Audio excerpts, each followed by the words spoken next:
আসসালামু আলাইকুম রহমতুল্লাহি বারাকাতুহু। প্রিয় দর্শক শ্রোতা, আশা করি আপনারা ভালো আছেন। মসজিদ একটি পবিত্র স্থান যেখানে মানুষ 5 ওয়াক্ত নামাজ পড়েন, কিন্তু প্রশ্ন হলো গত 53 বছরে এই মসজিদ সমূহ জাতিকে কি দিতে পেরেছে বা কি ভূমিকা রেখেছে? শুধু নামাজের জায়গা, নাকি সমাজের নৈতিক, শিক্ষাগত এবং সামাজিক নেতৃত্বের কেন্দ্র? আজকের এপিসোডে আমরা মসজিদ, ইসলামিক ফাউন্ডেশন ও ধর্ম মন্ত্রণালয় জাতি গঠনে কি ভূমিকা রেখেছে তা নিয়ে আলোকপাত করব। আপনারা আমার সঙ্গে থাকবেন। চলুন শুরু করা যাক। প্রতিটি মসজিদ পরিচালিত হয় এক একটি কমিটি দ্বারা।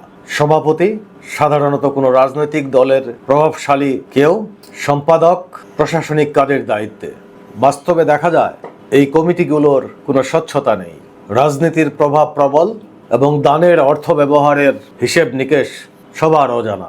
বাংলাদেশে মসজিদ কমিটির ইতিহাস স্বাধীনতার পূর্ব থেকেই বিদ্যমান। ইসলামিক ফাউন্ডেশন আইন 1975 অনুযায়ী সরকারিভাবে মসজিদের উন্নয়ন ও ইমাম প্রশিক্ষণের কাঠামো তৈরি করা হয়। প্রতিটি কমিটিতে একজন সভাপতি, যিনি রাজনৈতিকভাবে প্রভাবশালী, এবং একজন সম্পাদক থাকেন। তবে আজও অধিকাংশ মসজিদেই জবাবদিহিতার, স্বচ্ছতার অভাব রয়েছে। কমিটিগুলোর কার্যক্রম সীমিত হয়ে গেছে শুধু নামাজ পরিচালনা ও মাইকে ঘোষণা দেওয়ার মধ্যে। মসজিদ ভিত্তিক শিক্ষা কার্যক্রম, সমাজ সেবা, দান ব্যবস্থাপনা ও দুর্নীতি বিরোধী প্রচার প্রায় অনুপস্থিত। অনুসন্ধান বলে বর্তমানে কিছু অঞ্চল বাদে অধিকাংশ মসজিদই শুধুমাত্র ধর্মীয় আনুষ্ঠানিকতার মধ্যে সীমাবদ্ধ, যেখানে যুব উন্নয়ন, কাউন্সেলিং বা সমাজ সচেতনতা কোনো কার্যক্রম নেই। 1971 সালে প্রায় 1 লক্ষের কম মসজিদ ছিল। 2008 সালে ইসলামিক ফাউন্ডেশনের পরিসংখ্যান অনুযায়ী মসজিদের সংখ্যা 2,50,399টি পাওয়া যায়। 2025 সালে যে সংখ্যা 3.5 লাখ থেকে 4 লক্ষ মসজিদের সংখ্যায় পৌঁছেছে।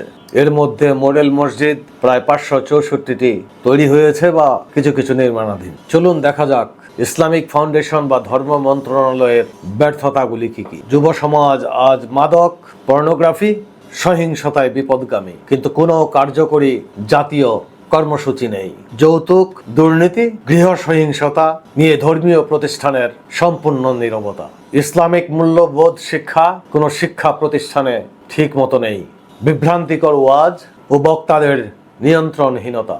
সামাজিক জীবনে ইসলামের কোনো আদর্শ চোখে পড়ে না। সত্যবাদিতা নেই, সহানুভূতিশীলতা উবে গেছে, কারো মধ্যে আমানতদারির ছিটে ফোঁটাও নেই। যেখানে প্রত্যেকটি মসজিদ থেকে শিশুদের নৈতিক শিক্ষা দেওয়া যেতে পারত, ইমামদের মাধ্যমে সমাজে যেসব সমস্যা বিরাজমান সেগুলি আলোকপাত করতে পারত, বেকার যুবকদের পথ নির্দেশনার জায়গা হতে পারত, দুর্নীতি বিরোধী খুতবা বা বক্তৃতা সমাজের জন্য উচ্চারিত হতে পারত, দরিদ্রদের জন্য খাদ্য বিতরণ ও সমাজ কল্যাণমূলক কাজ পরিচালনা করতে পারত।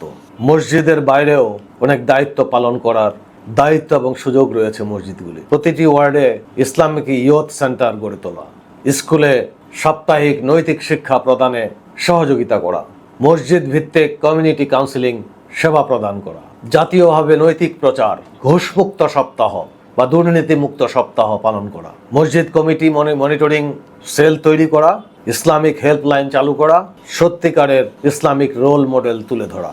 যদি ইসলাম শুধুমাত্র মসজিদের মধ্যে সীমাবদ্ধ থাকে, তাহলে সমাজের অনৈতিকতা বাড়তেই থাকবে। তাই এখনই সময়, ইসলাম হোক ঘরে, রাস্তায়, আদালতে, অফিসে, জীবনের প্রতিটি ধাপে। মসজিদ হোক আলোর কেন্দ্র, যেখানে মানুষ শুধু সেজদা দেয় না, বরং সত্য প্রতিষ্ঠায় জাগ্রত হয়। আসুন সবাই মিলে সচেতন হই, মসজিদে কথা বলি, ডুবে যাওয়া জাতিকে নৈতিকতায় ফিরে আসতে সহযোগিতা করি। পরবর্তী এপিসোডের জন্য আমন্ত্রণ রইল। ততক্ষণ ভালো থাকবেন। আসসালামু আলাইকুম রহমতুল্লাহি ওয়া বারাকাতুহু।